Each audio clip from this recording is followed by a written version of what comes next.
Locked On Podcast Network presents Locked On Sports Today. Quarterback injuries. That was the big story coming out of an unexpectedly thrilling Monday night game between the Jaguars and the Bengals. Also, the Celtics found out the quarterfinal of the in-season tournament will be anything but a cakewalk with the Pacers. And the Eagles found some help at linebacker. I'm Peter Bukowski, starting your day with the can't-miss stories and biggest debates in sports. You're Locked On Sports Today. Searching all major sports. Found. Let's start with the biggest story. Heading into Monday Night Football, Jacksonville Jaguars, Cincinnati Bengals with Jake Browning instead of Joe Burrow. A little bit of the luster off of this matchup until they kicked the ball off. And all of a sudden, the Cincinnati Bengals looked like Joe Burrow was playing. Jake Browning, 32 of 37 for 354 and a score. They get the OT win, a 34-31 victory. Perhaps more concerning, Trevor Lawrence limping off the field. He apparently has an ankle sprain. We will see what the MRI confirms as we get later in the week here. Tony Wiggins from Locked On Jaguars was in the building for this one. And Tony, is it to you more concerning what we saw with Trevor Lawrence or this defense that couldn't stop a backup quarterback? What's concerned? Well, Trevor is, because he's the alpha and omega and the start and the stop and the beginning and the end for what any hope that the Jaguars had. That all, Tony? Yeah, that's it, right? But a bigger concern is not necessarily just the defense, although those warts have been sort of hidden all year because statistically they came in 26th or 27th against the pass. The bigger concern is their propensity to be the elixir or the antibiotic for a team that's hurting. And Cincinnati came in limping. The 49ers had come in on a 3-game losing streak, and the team just doesn't show up. All 4 of their losses have come at home. They won 8 straight on the road. And every single time they have a chance to change the narrative about them, they go out and they give a performance that makes people go, same old Jaguars. So how do they change that? Because there are games where they go out and they look like, okay, wow, this is the team we were expecting them to be. And then, as you mentioned, they have a game where they look like the same old Jaguars. What needs to change for them? What needs to change is they don't have enough high-end talent.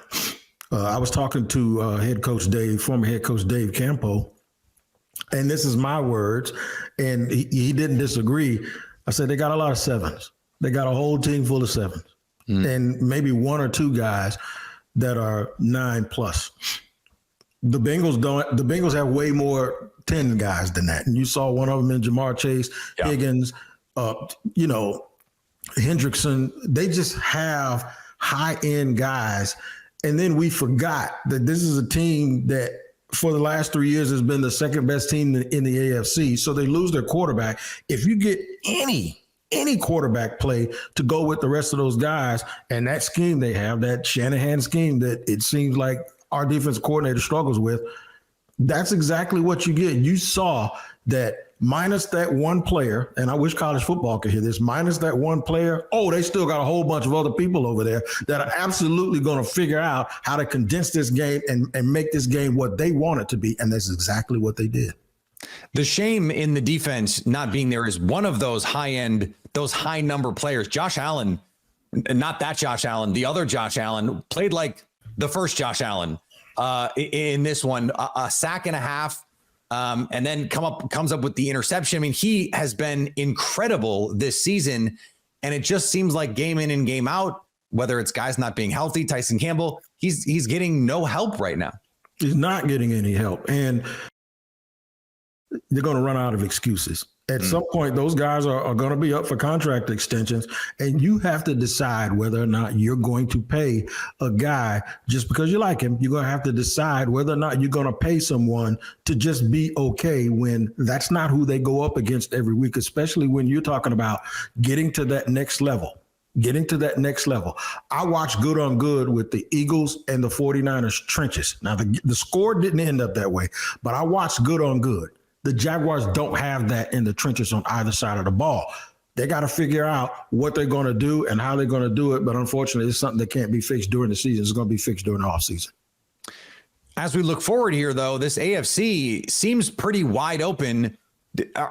Where are you in believing that they can be true AFC contenders, given some of the variants that we've seen this season? Absolutely, totally healthy with Doug Peterson, with Trevor Lawrence.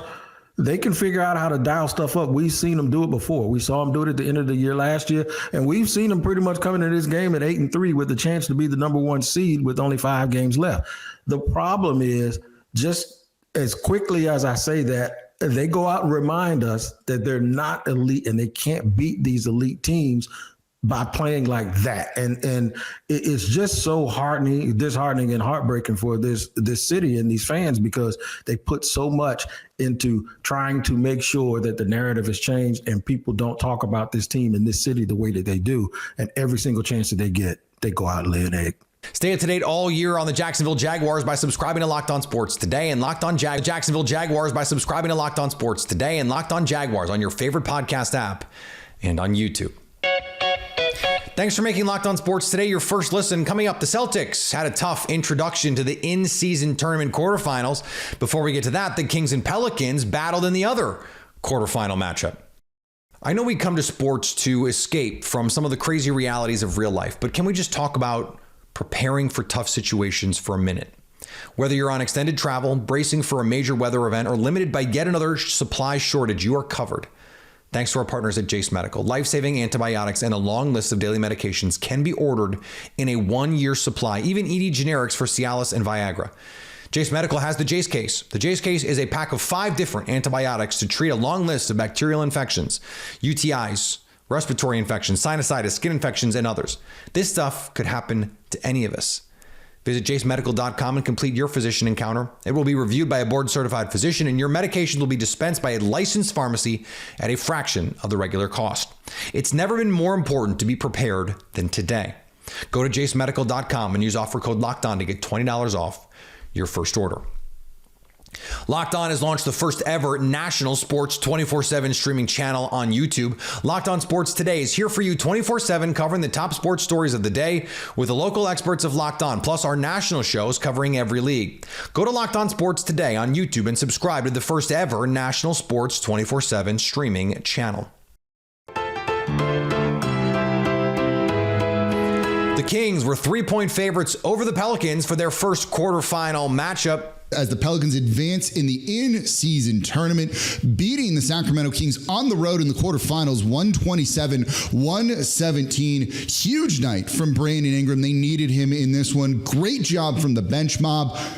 The Pelicans are Vegas bound in what's been a fun in-season tournament, gimmicky, but I've loved this from the beginning if you're an everydayer. The story of this one is Brandon Ingram, because he was phenomenal in this game. There's no other way to put it. This was easily the best game that he's had this season, and he led this team. Zion had a weird night. We'll get into that a little bit more in the next segment of Locked On Pelicans. But Brandon Ingram playing over 40 minutes in this one, 30 points, 8 rebounds, 6 assists, 1 steal, which was big, just 2 turnovers. He took threes. He made his mid-range shots. He got to the line and made those as well. 3 quarterbacks and a receiver. No, it's not a new sitcom coming to Netflix. They're your Heisman finalists. LSU's Jaden Daniels, Oregon's Bo Nix, and Washington Michael Penix Jr. were the quarterbacks. Ohio State wide receiver Marvin Harrison Jr. is the non-quarterback to be in the mix, the best player in college football for my money. With Nix and Penix, the Pac-12 has 2 Heisman finalists for the first time since 2010, and Daniels is trying to become the 3rd LSU player to win the Heisman.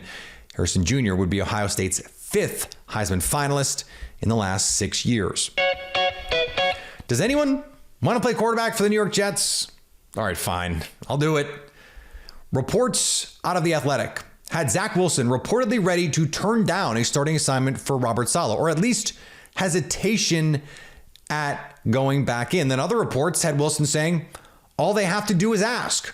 Right now, the Jets don't have a starter for Sunday's game against the Houston Texans, as coach Robert Saleh declined Monday to pick a quarterback from Wilson, Tim Boyle, or Trevor Siemian, a Sophie's choice if there ever was one. As to the reports of Wilson's reluctance to play, Saleh said, if he was reluctant to play, guys, he wouldn't be here. Sure, Jan. Steelers quarterback Kenny Pickett underwent ankle surgery to accelerate the healing process on a high sprain to his right ankle. This according to Mike Tomlin on Monday. Pickett will be out for Thursday's game against the New England Patriots. And while Coach Tomlin declined to give a specific timetable for the quarterback's return, he said the injury is not season ending. Pickett underwent what's called a tightrope procedure. According to reports, the quarterback had a similar ankle stabilization procedure done on his left ankle in 2020 when he was at college at Pitt and returned after 4 weeks. Sure, it's just the first year of the NBA's in-season tournament, but it was a playoff atmosphere in Indiana for a Pacers-Celtics showdown. The Pacers pull away with a 37-point third quarter. They beat the Celtics 122-112. No Kristaps Porzingis in this one for Boston. John Corrales from Locked On Celtics joins me now. And John, this is not quite the full version of the Boston Celtics experience, and it is a reminder how dangerous this Pacers team was. What is your big takeaway from this one now that the Celtics are done in the in-season tournament? My biggest takeaway is Tyrese Halliburton, man. Yeah. That's just, I mean, he wanted that forum. He wanted that showcase. If this was just a December game between the Pacers and the Celtics, he might have sat out with that, to make sure that respiratory infection is gone. And here he is on TNT. First ever game on TNT, which is weird, and showing out. So, give them credit. Give them credit for being up and really, really wanting this. The Celtics defense could have been better, should have been better. They probably could have done some things differently. Having Porzingis certainly would have helped, but it's a game they could have won, and you might argue should have won when it was tied 105 to give up that 9-0 run. Some real critical mistakes there by the Celtics, but my biggest thing is credit to the Pacers and credit to Halliburton. He went out there and took this. Yeah, 74 points for the Pacers in the second half. That is what Indiana has done to seemingly everyone this season. But having Kristaps Porzingis would certainly help. 26, 13, and 10 for Tyrese Halliburton, Wisconsin boy, by the way.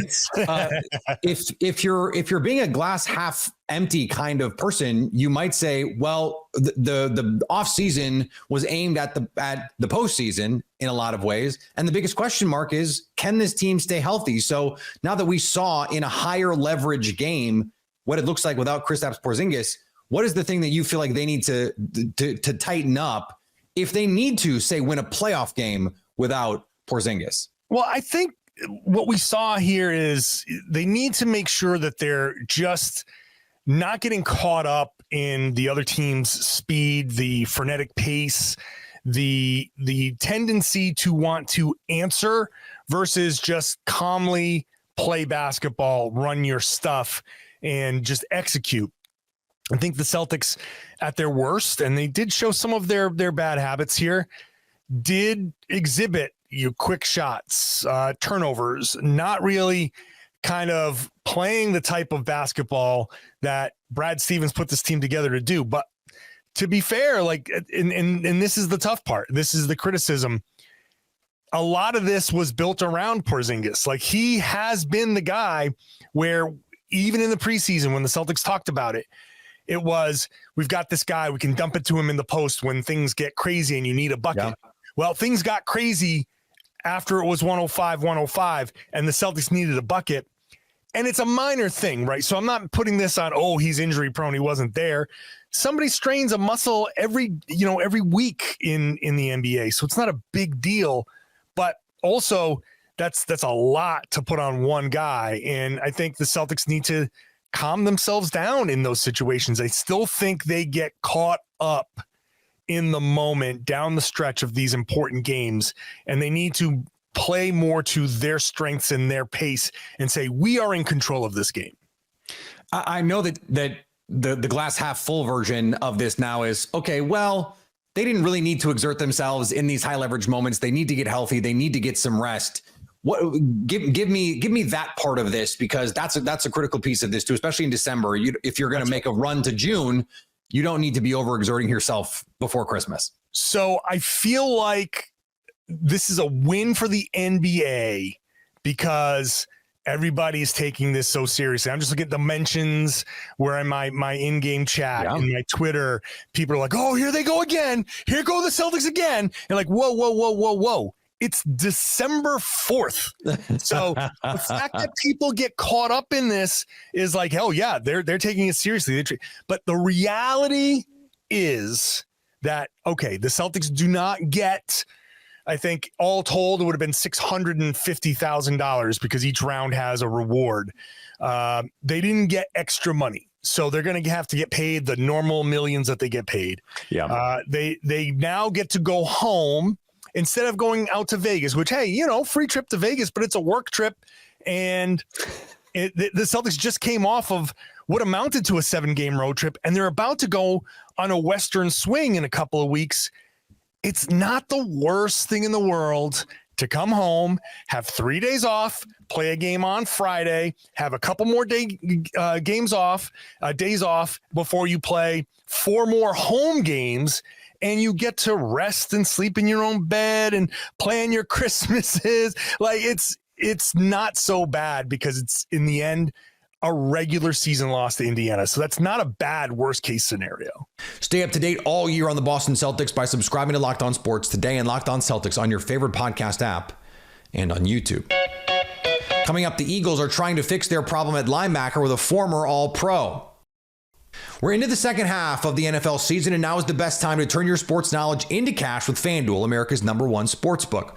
Right now, new customers get $150 in bonus bets with any winning $5 moneyline bet. That's $150 if your team wins. Pretty good. If you've ever been thinking about joining FanDuel, what are you waiting for? The app is easy to use. There's a wide range of betting options, including spreads, player props, over-unders, teasers, and more. There's also a lot of weekly promos and boosts to give you plenty of opportunity to increase your payout. The in-season tournament quarterfinals continue in the NBA tonight. Juicy matchup with the Lakers and the Suns. FanDuel likes LeBron and company at home by 2 in this one. You can also combine bets for an even bigger payout. Same game parlays are a great way to enjoy watching sports. So visit FanDuel.com/lockedon and do the NFL season right. FanDuel, official partner of the NFL. The Eagles have been much maligned for their tackling in the defensive backfield. They also just got boat raced by the 49ers, giving up 42. Now they're signing former Colts linebacker Shaq Leonard. He picked them over the Cowboys, by the way. Locked On Eagles host Gino Camilleri and Louis DiBiase look at just how much this fixes the defense. So he brings in former Indianapolis Colts linebacker, former All-Pro Shaq Leonard to a 1-year deal. The big question, though, is because we knew this has been something they've been considering for a few weeks. Is this enough, Gino? Because linebacker has been a massive problem for this team all year. Shaq Leonard, again, a former All-Pro, but is he that same guy? What kind of impact will he have? I don't think it's enough, but it's a good start. There are things that we'll talk about in the second part of the show. What else do they have to do? But right now, it's an impact and an upgrade over what you put out there yesterday. My thing about in-season acquisitions in the NFL in a situation like this is if it was going to really help that much, he would still be on his old team. Or he would have signed with the first team that he met with. Or he'd still be playing for his old team. Like, we're back to number 1. That's the reality of this. And so if you watched Leonard in Indianapolis, the reason that he is now in Philadelphia is because he wasn't playing in Indy. Because they had better options. Now, the Eagles don't. That's part of the problem. But the fact that they're in this position, as desperate as they are, is a problem. And it showed why against the 49ers. They lack in the back end. Safety, linebacker, even with Kevin Byard, it was a problem. They could not tackle the 49ers on the edges or in the middle of the field. And it seems like this is going to continue to be a problem because Leonard is not going to do enough to fix one of the most glaring holes on this roster, one of the only glaring holes on this roster. And unfortunately for Howie Roseman, it was obvious going into the season. It's been a problem for the Eagles for basically ever in terms of the Howie Roseman era. This doesn't move the needle for me The Eagles still very clearly below the 49ers, and we'll see this Sunday, maybe below the Cowboys too. And finally, Tiger Woods is climbing up the world golf rankings. Let's go. He shot up 430 spots in his most recent rankings, despite finishing 18th out of 20 at the Hero World Challenge. The tournament featured a limited field and no cut. I'm sure the guys at Live Golf will just be thrilled to see it. And you know Tiger, with his guns, I don't know if you've seen the arms. He looks great. He's going to be laughing all the way. Locked On has launched the first ever national sports 24/7 streaming channel on YouTube. Locked On Sports Today is here for you 24/7, covering the top sports stories of the day with the local experts of Locked On, plus our national shows covering every league. Go to Locked On Sports Today on YouTube and subscribe to the first ever national sports 24/7 streaming channel. Coming up on the next Locked On Sports Today, will the Lakers show up in their big quarterfinals matchup with the Suns? So, at least until tomorrow, stay locked on sports today. Locked On Podcast Network presents Locked On Sports Today. For more episodes of Locked On Sports Today, go to our video on demand. Click on Sports at the top of your screen. There, you'll find past episodes of Locked On Sports Today, plus other Locked On shows on demand.